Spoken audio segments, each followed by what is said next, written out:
우리 한반도의 고대사 그 중심에 있는 것은 단연코 평양이 될 겁니다. 이 평양, 지금은 우리가 수복하지 못하고 김정은 집단의 손에 들어가 있는 평양인데, 이것을 100년 전, 1100년 전, 4100년 전 이렇게 우리가 거슬러 올라가 보면 평양, 지금의 그 지역에 사는 사람들과 이 서울에 사는 우리들하고는 구분이 없었습니다. 그저 이 한반도라고 하는 이 천하의 같은 종족이었던 것이죠. 그런데 이렇게 보면 평양은 대단히 중요한 우리 삼한 종족의 출발지다, 그 근원이 되는 곳이다, 이렇게 볼 수 있겠습니다. 그런데 묘한 것은 단군 신화에서 이야기를 했듯이 지금 평양으로 표기되고 있는 이쪽, 자, 여기가 평양이다. 이 한반도에서 여기가 평양이다. 여기에 단군 왕검이 여기에서 도읍을 했다, 이렇게 되어 있죠. 그런데 사실은 중국 천하에서 그 많은 유물과 이런 것이 나오는 데 비해서는 이 대단한 우리 민족의 출발지라는 곳에서는 유물이 거의 별로 없다, 이렇게 볼 수 있겠습니다. 그 부분도 어떻든 무슨 이유를 댈 수 있을지는 모르겠지만 실제로 유물이 없으니까 우리가 참 이야기하기가 궁색하죠. 그래, 이 평양이라는 것은 그렇게도 중요합니다. 예루살렘 같이 그렇게 중요한데, 평양이 과연 2000년 전에는 어디였는가? 1000년 전에는 어디였는가? 이게 불분명하다는 것을 여러분은 생각해 보셨습니까? 현재 학생들을 가르치고 또 우리나라에서 이러한 과거의 것들, 중요한 역사의 그 연결점이 되는, 이곳은 특히 시발점이 되는 이런 것을 정의해 놓은 것을 보면은 평양에 대해서 다들 자신 있게 이렇게 써놓고 있습니다. 이 평양은 바로 대동강변에 있는 평양이라고 하면서 또 삼국사기라든지 과거의 기록들, 그것이 조선시대의 기록에 이르기까지 평양이라는 말이 나오면 가로를 치고 대동강변의 평양이라고 전부 설명을 해 놓습니다. 그래서 당연히 그렇겠거니, 이렇게 우리 대한민국 70여 년 역사상 누구나 이렇게 알고 있었습니다. 그런데 그렇게 보았을 때는 과거의 역사 기록이 서로 충돌하고 너무 좁은 지역에서 너무 많은 일들이 일어났다고 기록돼 있고, 이런 문제가 생깁니다. 우선 현재 북측에서는 이 평양이라고 하는 이름은 편편한 땅이라는 데서 온 우리말, 그것을 한자로 옮긴 것이다, 이렇게 설명을 하는 듯하고, 우리 한민족 대백과를 보면은 평양을 4000년 역사를 지닌 고도라고 합니다. 이 한반도에서 가장 사람이 오래 살았고 가장 사람이 많이 살았겠죠. 가장 융성했던 곳. 그것이 오늘날의 평양이라고 하는 것이죠. 그러면서 이 평양을 그렇게 설명을 합니다. 단군이 도읍을 한 이래 단군이 여기에서 도읍을 했다. 그러니 우리가 이 만주천하에 단군의 고조선이 있었다고 이야기를 하는 것은 일단 여기에서 도읍했기 때문에 그러면 이쪽을 침략한 것인가? 중국 쪽에서 어떻게 방어를 하고 나올지 모르겠습니다. 그 다음에 기자조선, 위만조선, 또 낭랑군, 중국의 지배가 바로 이 평양에서 이루어졌다는 것을 이렇게 받아들이고 있습니다. 또한 고구려의 도읍이었다. 고구려가 여기에서 시작됐다. 어떻든 수많은 역사 기록에서 고구려는 부여에서 갈라져 내려왔다고 하죠. 그런데 여기에서 도읍했다. 이것이 지금의 통설입니다. 그러면서 이 평양의 옛 이름을 하나는 왕검성,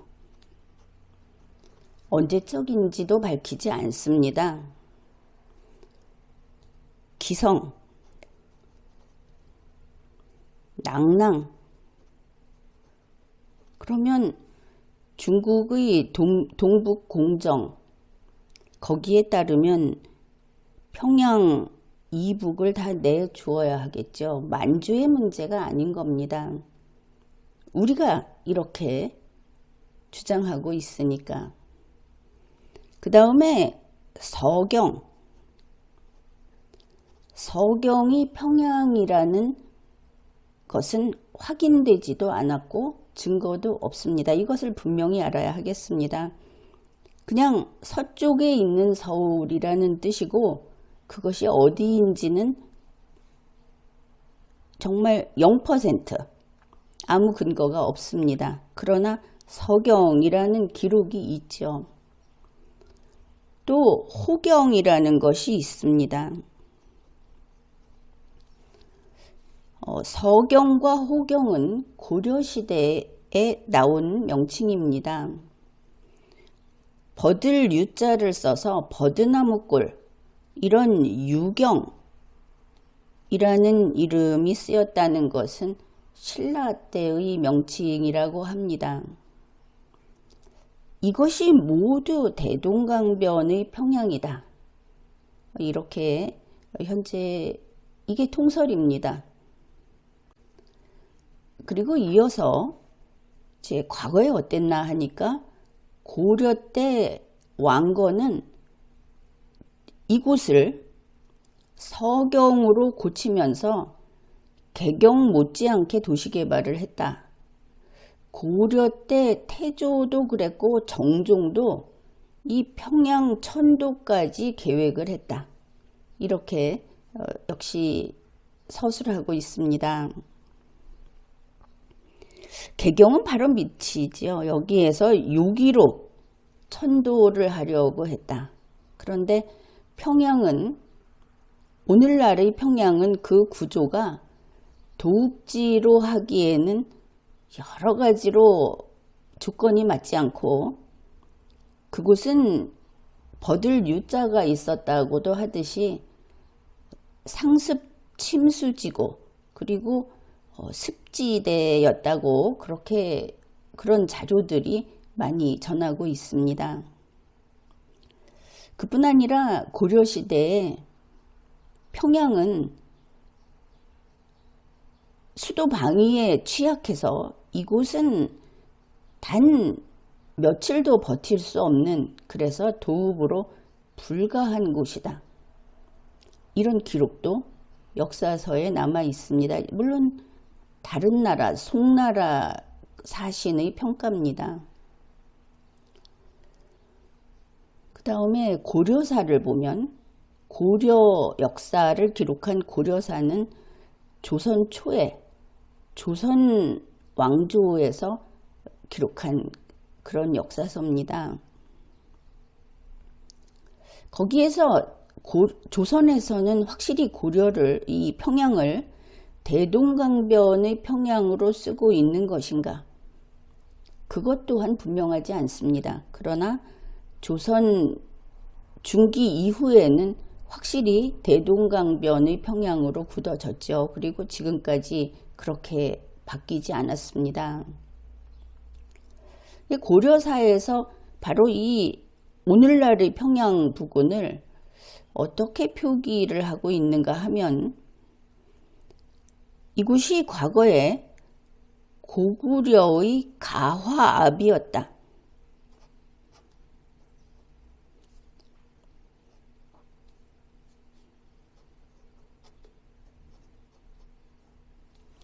고구려의 가화압이었다, 이렇게 기록을 합니다. 이것을 신라 때는 당악현이라고 했고 고려 인종 때는 중화현이라고 했다. 이 나오는 명칭으로 봐서는 이것 역시 현재의 대동강변 평양에는 좀 맞지 않는 그런 글자들이 쓰였습니다. 그래서 자, 여기가 평양이다. 그런데 우리가 지금도 때때로 관광객들이 찾아가는 그 고구려의 국내성이라고 하는 것은 대략 이쯤으로 자리를 잡고 있죠. 압록강과 백두산, 두만강이 흐르는 이것을 한반도의 끝이라고 생각하면서 어떻든 여기를 국내성 이렇게 보고 있습니다. 그래서 평양이 과연 오늘날의 평양과 조선 초기, 고려시대, 그리고 고구려 때 평양은 같은 것일까? 이것을 한번 살펴봅시다.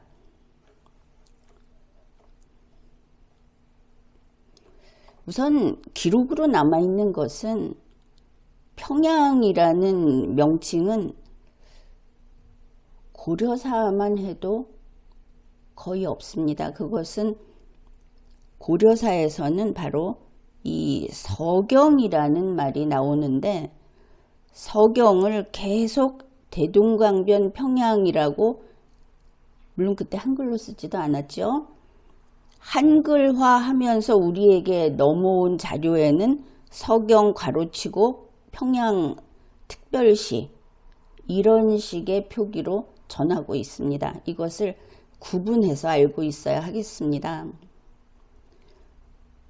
조선 초에 발간된 고려사를 보고 거기에 서경이라고 한자로 서경, 선역서에다가 서울경 이 글자를 찾으면 무려 기사가 1020건이나 나옵니다. 특히나 고려 태조 왕건 때에도 아주 많이 나와 있습니다.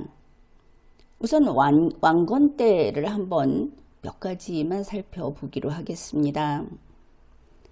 921년, 이때는 고려가 자리가 별로 잡히지 않은 때죠. 근데 921년 10월 20일에 왕이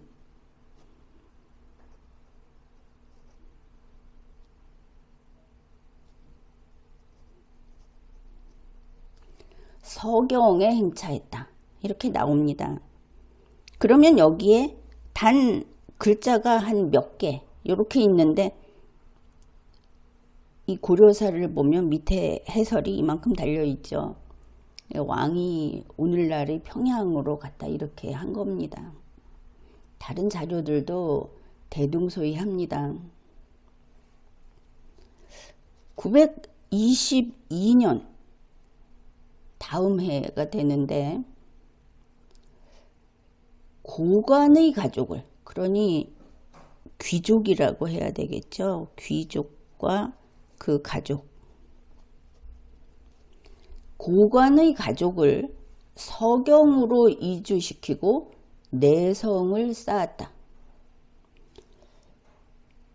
이 형제 자매, 가족이라고 하는 것은 형제 자매하고 그리고 여러 군현의 양가의 자제를 이주시켜서 이 서경을 충실하게 했다.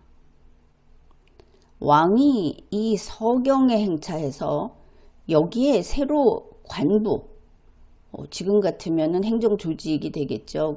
그것을 두고 관리를 두고 재성을 쌓았다. 이렇게 되어 있습니다. 이 왕건은 이 서경을 꾸미고 서경을 다시 탄탄하게 축성하는데 대단히 공을 들였다는 것이 고려사를 보면 분명합니다. 그 사이에도 또 기록할 만한 것이 925년 왕이 서경에 행차했다. 926년 왕이 서경에 가서 초제를 지내고 주와 진을 두루 둘러보았다.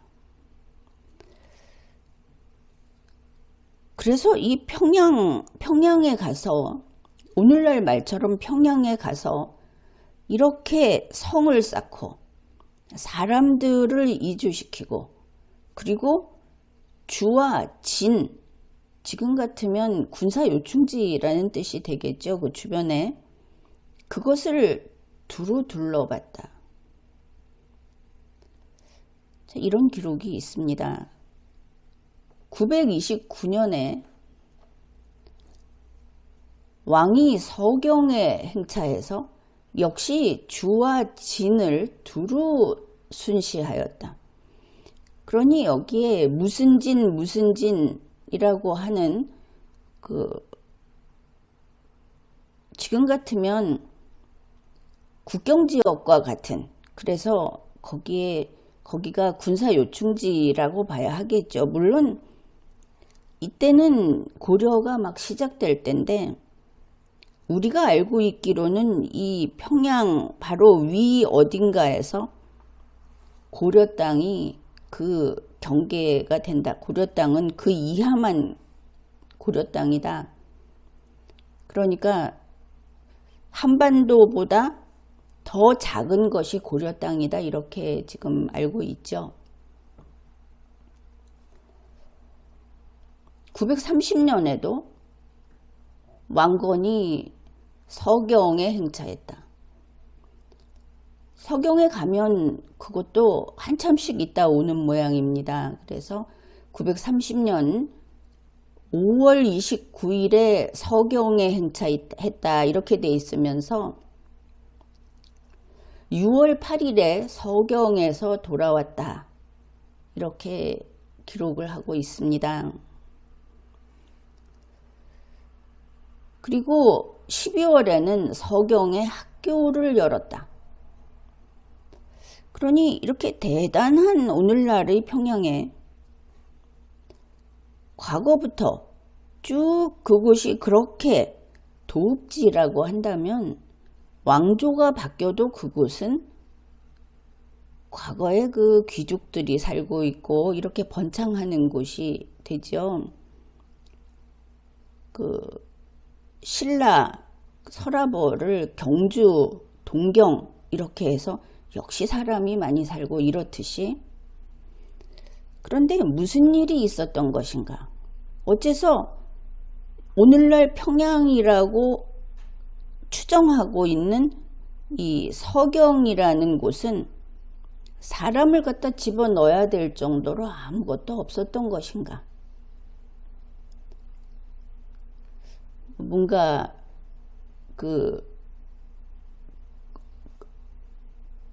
덮여있던 뚜껑을 이렇게 열었더니 속은 전혀 다른 것이었다 이런 느낌이 드는 겁니다. 그래서 서경에 930년에 처음으로 학교를 설치했다. 그럼 도읍이었던 곳에 학교도 없었다. 우리 이 한반도인들은 이미 삼국시대에도 학교부터 짓고 자녀를 가르치는데 그것을 우선시한 사람들입니다.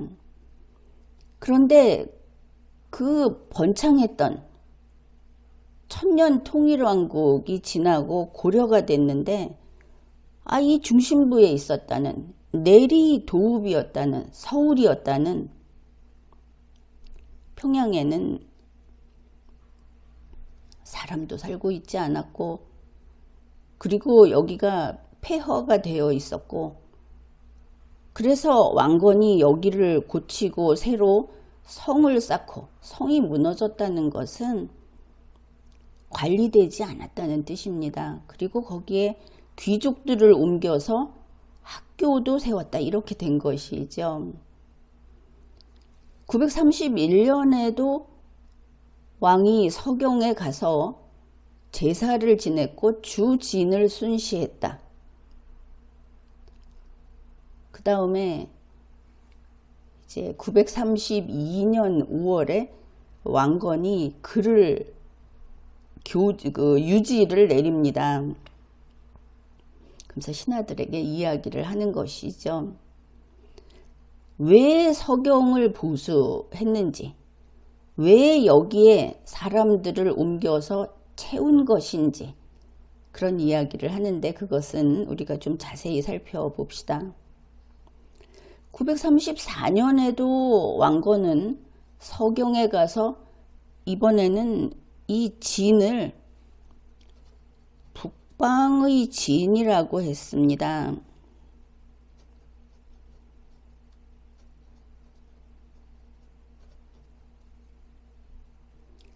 북방의 진. 그러면 개경에 도읍한 고려의 입장에서 요 코앞에 있는 대동강변의 오늘날 평양이 거기에 가서 북방의 진을 설치해 놓고 있구나. 정말 옹색하죠. 그리고 934년에 서경에 가뭄이 들고 황충이 그러니 메뚜기 떼가 번졌다 이랬습니다. 메뚜기 떼의 폐해는 있을 수 있습니다. 그런데 우리가 황충, 메뚜기 떼 하면 항상 중국천하, 저쪽 만주천하 넘어 이렇게 생각을 하죠.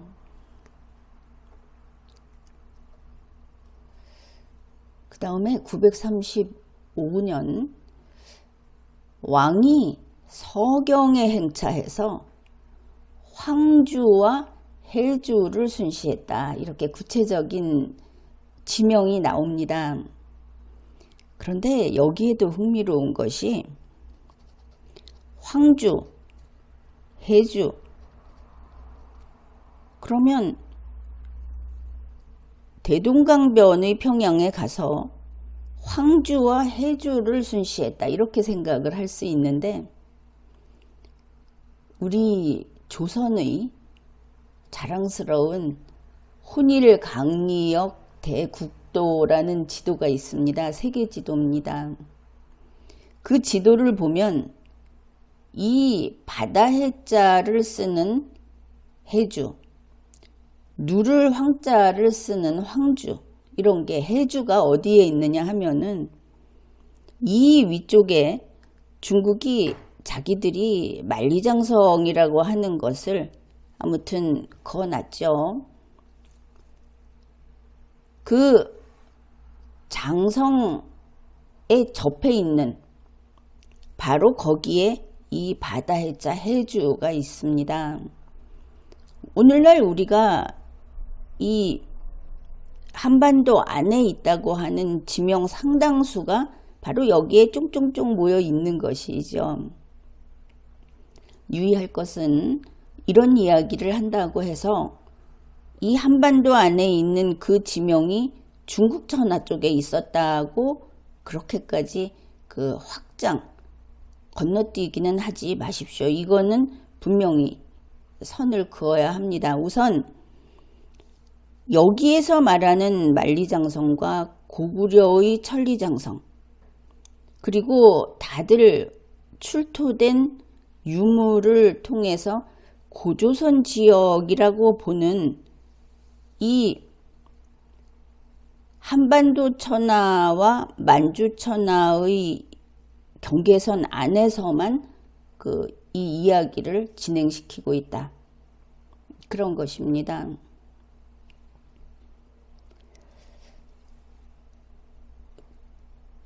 아무튼 서경은 대동강 평양이라고 하죠. 이제 이게 현재의 통설이다. 현재의 통설을 우리는 계속 확인을 해야 합니다. 마음대로 자기가 생각하기에 이 단어를 가지고 지명을 가지고 검색을 해서 거기가 거기다 하면 안 되는 것이, 우리 한반도 천하는 중국 천하와 다릅니다. 중국 천하가 쓰고 있는 한자라는 문자는 이 만주 천하에 있었던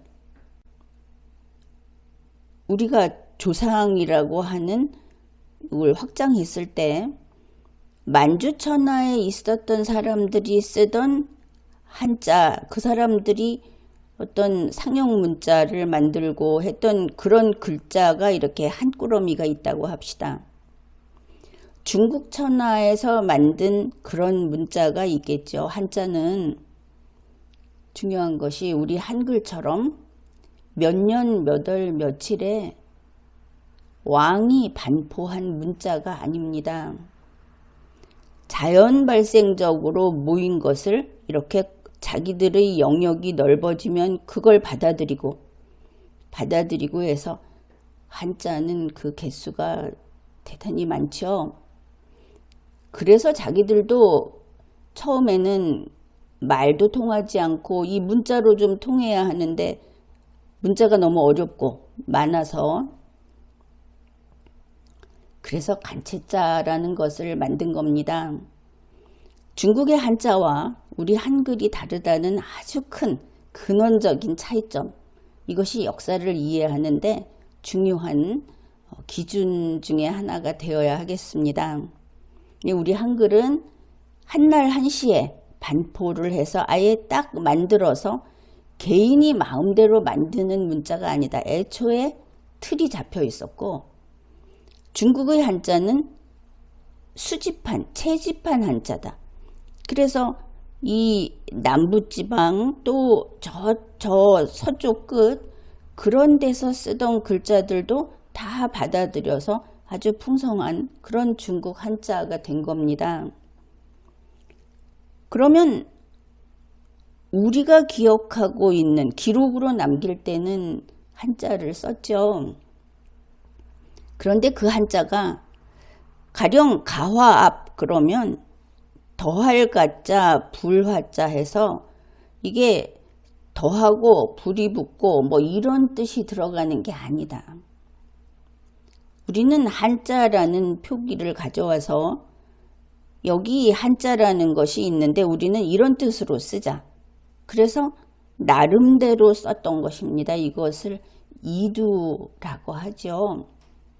이두도 누가 뭐 설총이니 누구니 하는 사람이 이두는 이런 뜻이다 해서 한글처럼 딱 편집을 해서 그 사전을 보면서 뜻을 찾았던 것이 아닙니다. 차이점을 먼저 이해해야 하겠습니다. 그래서 황주, 해주 하는 것이 다른 데 있다고 해서 이곳이 그곳이다 라고 할 수는 없지만 이 한반도를 확장시켰을 때 이 바깥쪽에 바다 해자 해주가 조선시대 지도에 나타나 있다. 그럼 그때까지 계속 그 이름을 썼다고 볼 수 있고, 그러면 이쪽이 변방이 될 수도 있겠구나 생각을 할 수 있는 것이죠. 우리는 조심스럽게 한 걸음 한 걸음씩 찾아보기로 합시다. 단어를 가지고 속 시원하게 딱 찾아서 여기다 하고 거기에다가 길을 놓고 이런 식으로 하지 말고, 삼국사기를 보면 927년 12월에 견훤이 왕건에게 편지를 보냅니다. 글을 보냈는데 거기에 이런 것이 있습니다. 견훤이 내가 바라는 바는 평양의 누각에 활을 걸어놓고 폐강에서 말에게 물을 먹이는 것이다. 그러면 평양과 폐강은 가까이 있는 모양이다. 이것을 알 수 있죠.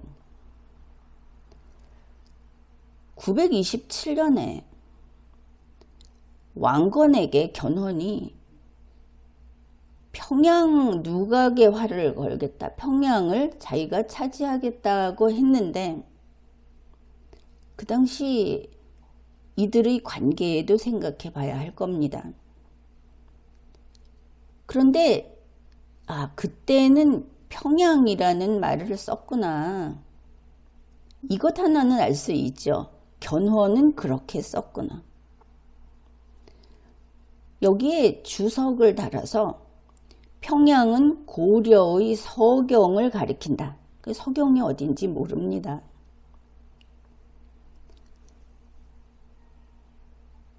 그런데 바로 918년에 왕건이 평양에 대도호부를 설치하고 거기에 귀족들을 다 옮겨가지고 이제 거기에 관리를 임명을, 대도호부를 설치하고 자기의 당제인 왕십년 등을 보내서 거기를 지키게 했다. 그리고 이제 이어서 여기에 사람들도 보내고 하는 거 아닙니까? 견훤이 무서워서 그랬을 수도 있지만, 그렇다고 해서 견훤이 말하는 평양과 또 고려사에 나온 서경, 왕건이 설치했다는 서경은 대동강변의 평양이라는 근거를 전혀 제시하지 못합니다. 기록에 서경 명칭이 처음 나타난 것은 바로 이 921년이었다고 여기서도 확인해 주고 있습니다. 게다가 이 한국사 연구 방법이든지 서술하는 방식의 문제가 무엇인가 하면, 일단 평양과 서경을 대동강변의 오늘날의 평양이라고 확정을 짓고 나서 그 다음에 이런 역사 기술을 꿰어 맞춥니다. 그러면 편리하죠. 그러나 그것이 사실일 수도 없고 학문하는 태도도 아닌 겁니다. 그러니까 오늘날의 평양에는 대동강이 있는데 폐강이 나오니까 당혹스러운 것이죠. 그래서 주석을 또 달아 놓습니다. 삼국시대 때 폐수, 폐하, 폐강이라고 하는 것은 대동강이나 예성강쯤을, 좀 더 위에 있죠. 대동강이나 예성강쯤을 가리켰던 것으로 보이고, 그래서 견훤이 이야기한 폐강은 오늘날의 대동강이다. 이렇게 단정지어서 주석을 달아 놓았습니다. 그냥 주는 대로 믿어라 하는 것이죠. 여기에 아무 근거도, 우선 서경이 어딘지 모르는데 아무것도 없다. 그 앞에서 왕건이 왜 어디인지 모르는 서경을 자신이 왜 그렇게 꾸몄는가, 왜 그곳을 성을 다시 쌓고 거기 도시를, 폐허를 다시 도시 건설을 하고 사람도 넣고 왜 그렇게 했는가를 설명했다고 했죠. 그 고려사 기사 부분을 봅시다.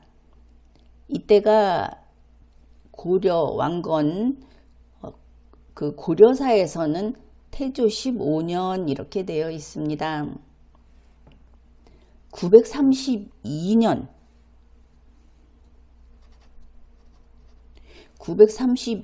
5월 3일 기사입니다. 여기에 왕건이 유지 글을 내려서 이제 말을 한 게 이겁니다. 근래에 서경의 보수를 완료했다.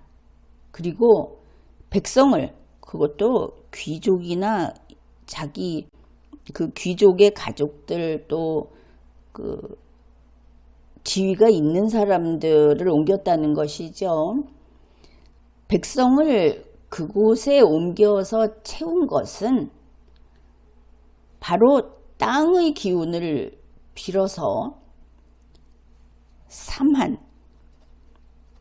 삼한을 평정하고 장차 그곳에 도읍하기를 바랐기 때문이다. 개성을 떠나서 서경으로 가고자 했다 하는 것을 보여줍니다. 그러면서 한 이야기가 요즘 민가에서 암탉이 수탉으로 변하고 큰 바람이 불어서 관아가 그냥 무너져 버리고 이런 일들이 생겼다. 그러니까 땅의 기운을 빌어서 삼한을, 이때 왕건이 추구한 것은 삼한 통일, 삼한을 차지하는 것, 이런 것이었습니다. 그런데 932년이 어떤 때냐, 바로 백두산 대폭발이 있었던 그 무렵입니다. 현재 추정하고 있는 연도는 확실히 그때다 하는 것은 아무 기록이 없습니다. 다만 932년이면 백두산 폭발이 바로 그 무렵 있었다는 것은 맞죠. 우리가 짐작할 수 있는 것이 이런 변괴가 생기고 이런 게 그것과 관계가 있는가 생각해 볼 수 있는 겁니다. 이렇게 왕건이 이야기를 했는데 그가 말하는 서경이라는 거, 백두산이 여기 있고 백두산이 폭발하면서 그 화산재가 날리고 그 영향권이 대단히 넓었다고 하죠. 오늘날의 그 일본 열도 여기까지 뭐 다 덮어쓰고 할 정도였다. 뭐 그렇다고 합니다. 그런데 왕건은 이미 921년에 서경을 축성하기 시작한 겁니다. 그리고 서경이 이미 폐허가 됐다고 했죠. 그러면 통일신라 이후 고려 초에 왜 폐허가 된 거냐, 거기가. 그것이 오늘날의 대동강변 평양이라면 더더욱 이상한 것이죠. 무슨 일이 있었든 폐허가 됐다는 이야기는 그곳이 폭격을 당해서 폐허가 됐다는 것이 아니고 버려졌다는 뜻입니다. 인적이 그곳에 없었다. 이 중간이 갑자기 왜 고립돼서 사람이 가지 않는 곳이 됐던 것인가? 이것을 살펴야 하고, 대동강 평양은 군사 요충지가 아니다. 그것도 또 하나입니다. 또 있습니다. 이 무렵에 917년에 이미 여기에 관리를 배정을 하고 했는데 그게 대동강변의 평양이라고 한다면 왕건은 그냥 가면 됐죠. 여기서는 긴 시간 준비를 하고 그리고도 쉽지 않다. 왜 그곳을 가려고 하는지 그 당시만 해도 왕 혼자 자기 마음대로 할 수 있는 것은 아니었습니다. 이러니 유지를 내려서 이런 큰 뜻이 있다. 이렇게 한 것 아니겠습니까? 그 다음에 이제 성종 때입니다. 고려 성종 983년. 한참 뒤죠. 고려 성종 때 송나라에서 왕을 책봉합니다. 이것이 꼭 책봉을 받아야 했던 것이 아니고 송나라 쪽에서 우리하고 너희하고는 남이 아니다. 이 당시에 고려의 위상은 그렇게 낮은 편이 아니었습니다. 그런 의미에서 먼저 손을 내민 것으로 보면 그렇게 봐도 될 것 같습니다. 송나라에서 보낸 그 글에 이런 것이 있습니다. 983년입니다. 송나라에서 고려 성종에게 그대는 삼한의 옛 영역과 삼한의 옛 영역 그것을 다 차지했고 백제가 남긴 봉토도 차지했다. 우선 백제는 삼한에 속했죠. 이 표현이 이상하지 않습니까? 백제와 삼한 속의 백제는 다르다 이렇게 보이죠. 사실 지금 백제라고 하는 그 유물과 백제의 유물과 그 기록과 하는 것은 많은 부분 축소된 아주 협의의 마한의 것을 백제로 표기한 혼용해서 기록한 부분이 많이 있다.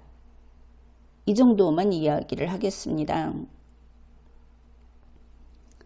백제는 삼한에 속했는데 삼한의 옛 땅을 지금 나와 있는 역사 부도 같은 데는 대부분 이 평양을 빼고 이 아래쪽을 삼한이다 이러고들 있죠.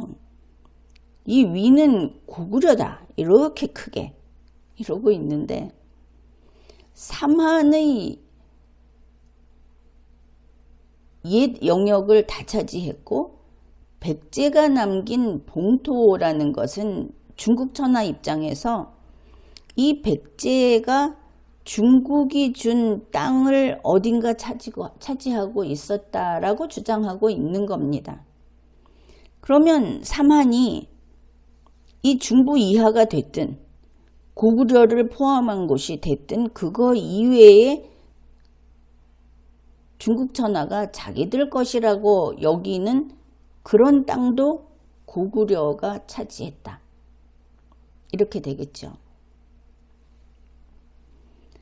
그리고 그렇다면 이 고려의 땅은 적어도 현재 역사부도에 있는 이렇게 한반도, 오늘날의 한반도에서 더 작은 그것은 아니고 오늘날의 한반도보다 더 큰 것일 수는 있겠다. 이렇게 볼 수 있겠습니다. 그 다음에 이제 성종 때 이것이 983년이라고 했죠. 990년 고려의 성종도 서경을 순시합니다. 그 서경을 순시하겠다고 교서를 내리면서 교서에서 밝힌 내용을 잘 봐야 하겠습니다. 우리 태조께서 그러니 왕건이 존귀한 자리에서 남면하면서 이 왕이 남면을 했다, 북면을 했다 하는 것은 표현상 상당한 정보를 담고 있습니다. 다시 말해서 고려는 990년 현재 고려는 이곳이 중국 천하와는 별개의 천하라는 의식이 있었다는 것이죠. 고려의 왕은 천자였다. 이때만 해도 그게 드러나는 겁니다. 서경을 처음 설치하고 종실의 친족을 왕족들을 보냈다는 겁니다. 종실의 친족을 이 서경에 보내서 요충지를 지키게 했고, 지금 송나라에서 너희 땅이 이렇게 넓다고 했는데 개성에서 요 대둔강변에다가 새로 서경을 설치하고 여기를 요충지라고 지키라고 했다고 하면 이게 충돌이 되죠. 그리고 매년 봄과 가을에 직접 거기 가서 제사를 지내고 오랑캐를 막아서 국경을 굳건히 하고자 하여 이 평양에 거기에 의지해서 우리 이 고려 왕실의 폐업을 공고히 했다. 이렇게 되어 있습니다. 점점 대동강변 평양은 아닌 것 같다 생각이 드십니까? 여기가 국경선이다. 고려 초에. 그래, 요 개성에서 요리 옮겨가서 여기에서 땅의 힘을 빌어서 하겠다. 그런데 이 대동강변 평양이 왕검성이고 거기가 단군이 도읍을 한 곳이고 고구려의 수도이고 고구려의 도읍이고 이렇게 되면 그럴 수도 있지. 아직도 아마 통설에 매달리는 분들도 있을 겁니다. 고려 성종이 이제 서경에 가겠다고 했죠. 여기 평양이란 말을 안 쓴다는 것도 유의해야 하겠습니다. 내가 10월을 택해서 요성을 찾아가겠다. 바로 서경을 요성이라고 표기한 것을 알 수 있죠.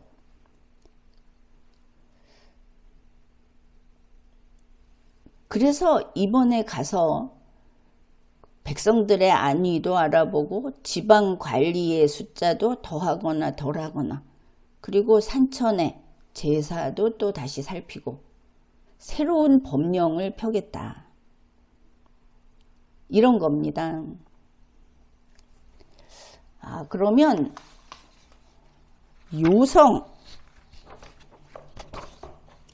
요성이라는 것이 고려 성종 때 바로 이 요성, 우리가 잘 알고 있는 랴오강이 요하, 요강 이렇죠.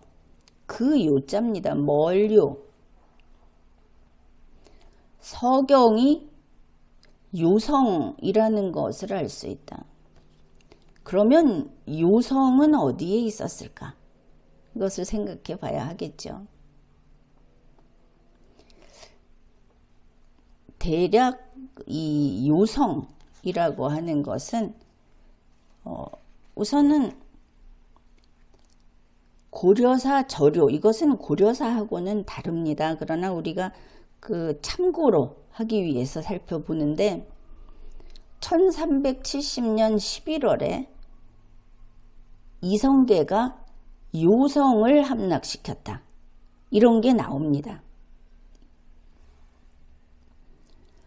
그러면 요성이 어디 있는가? 내용이 이렇습니다.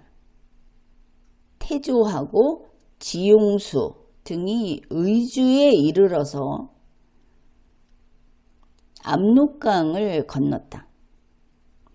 참고로 이 의주라는 것은 이 장성 가까이 훨씬 먼 곳에 동일한 의주가 있기는 있습니다. 여기에서 의주는 단어 뜻만이 아니고 조선 1370년이니까 이곳 지명이 의주, 조선시대 지도, 세계 지도에 나오는 의주라는 것은 눈여겨볼 필요가 있겠죠. 그래서 의주에 가서 압록강을 건넜는데, 그리고 나장탑이라는 곳에 갔는데 거기에서 요성과의 거리가 이틀이다. 자, 압록강을 건너서 나장탑에 갔는데 그곳이 요성과의 거리, 거기서 이틀을 더 가야 요성이다 이랬습니다. 그러면 서경은 요성이다. 그것을 봤죠. 서경은 요성이다. 그런데 요성은 압록강 건너편에 있다. 이것도 압록강을 현재의 압록강으로 보더라도 그 건너편에, 자, 이렇게 보면 되겠죠. 압록강은 어디에 있는지 모릅니다.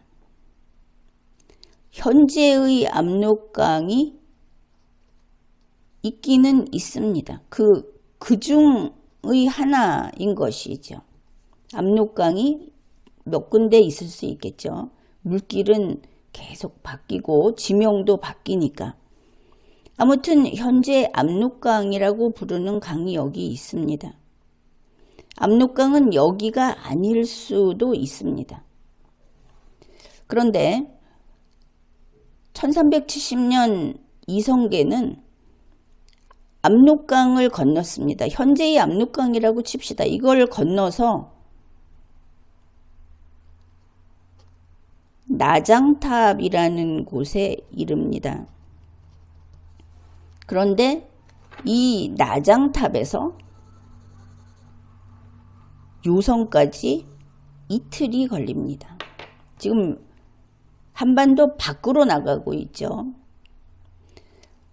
그러면 오늘날의 압록강을 건너서 어딘가를 간 다음에 이틀을 더 가서 거기 어디에 요성이 있다는 것이고 그곳이 서경이라는 겁니다.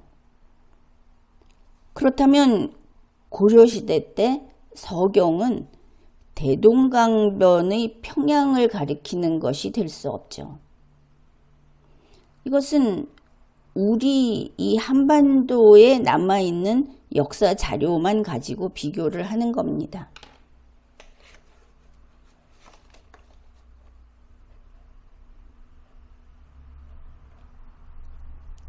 그 다음에 고려사로 되돌아가 보기로 하죠. 이게 이제 1126년입니다. 고려 인종 때. 그때 이제 금나라에서 선유사를 파견했고 거기에 대해서 담례로 사신을 보내면서 고려는 자기들의 영토에 대해서 이야기를 합니다. 이때 고려는 이때만 해도 스스로 하나의 천하를 구성하고 천자로서 왕이 천자로서 그렇게 그런 신분이었다. 이것을 생각해야 하겠습니다.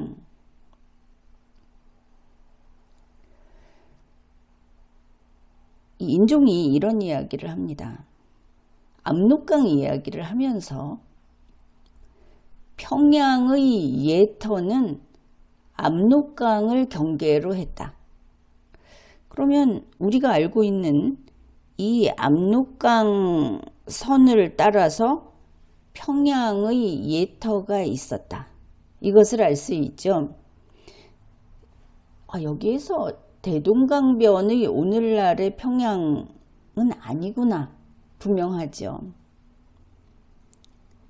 대동강변 오늘날의 평양은 고려시대에도 이미 그 평양이 아니다. 이렇게 잘 찾아보면 근거가 차곡차곡 많이 쌓여 있습니다. 아무튼 평양의 예터는 압록강을 경계로 했다.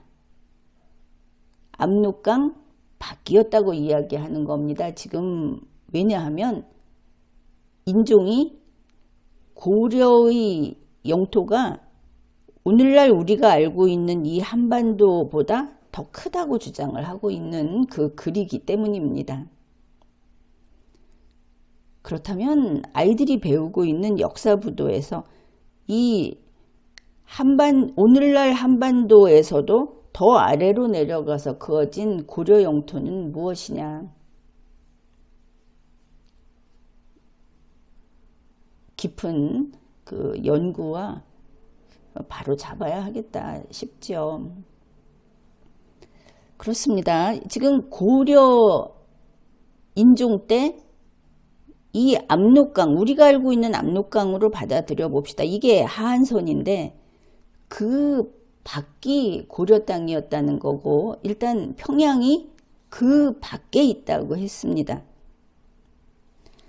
여기에 한 가지가 더 나옵니다. 이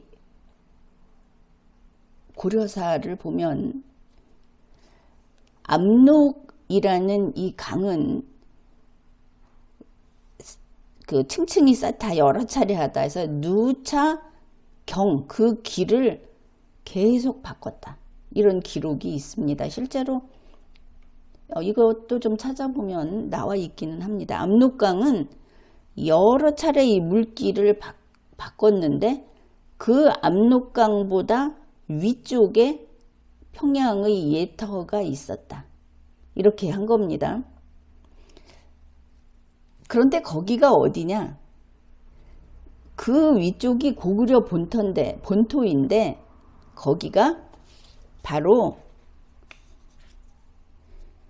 이 요산을 중심으로 했다.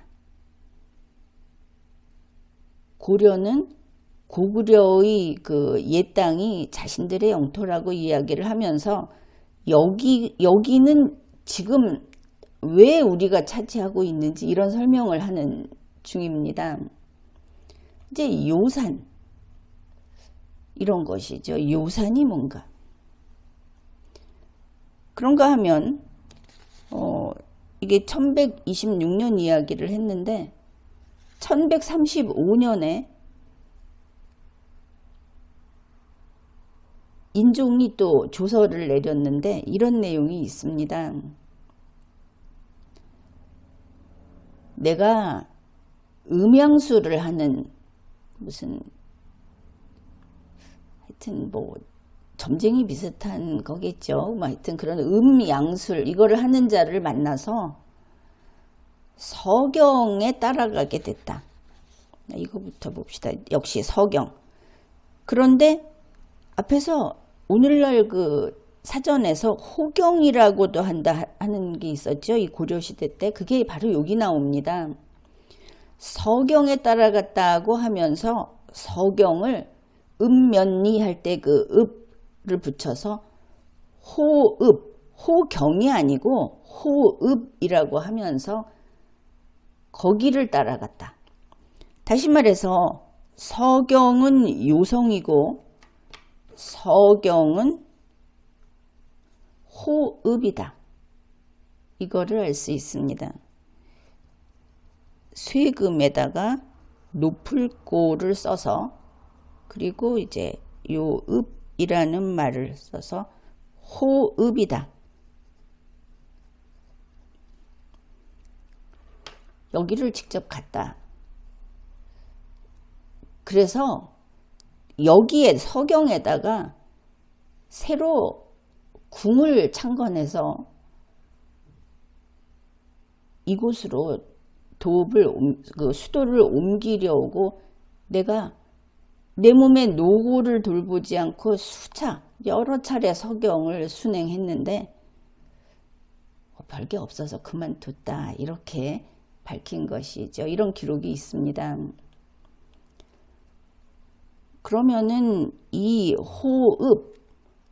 호읍이라고 하는 것이 서경이다. 그리고 이제 호경으로 간 것은